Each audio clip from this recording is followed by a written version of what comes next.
Fans ni Daniel Padilla nagulat nang biglang may mensahe siya kay Catherine Bernardo sa kanyang pagpirma ng kontrata sa Star Magic ABS-CBN. Halina't panoorin natin ang buong detalye.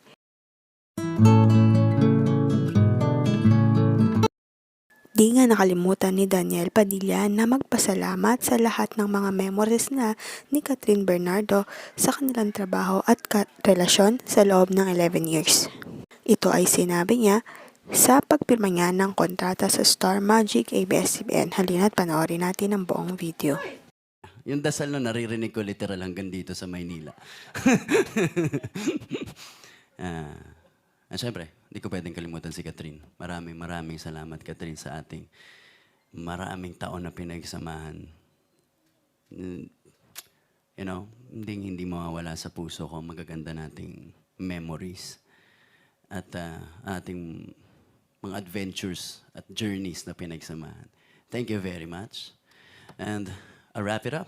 Thanks, guys. Have a beautiful day. Thank you. And why don't we wrap it up with a photo to immortalize this moment? Can we ask our bosses and Danielle to please all rise and join our supreme idol for a... Yung dasal no, naririnig ko literal hanggang dito sa Maynila. Siyempre, hindi ko pwedeng kalimutan si Catherine. Maraming salamat, Catherine, sa ating maraming taon na pinagsamahan. You know, hindi mawawala sa puso ko magaganda nating memories at ating mga adventures at journeys na pinagsamahan. Thank you very much.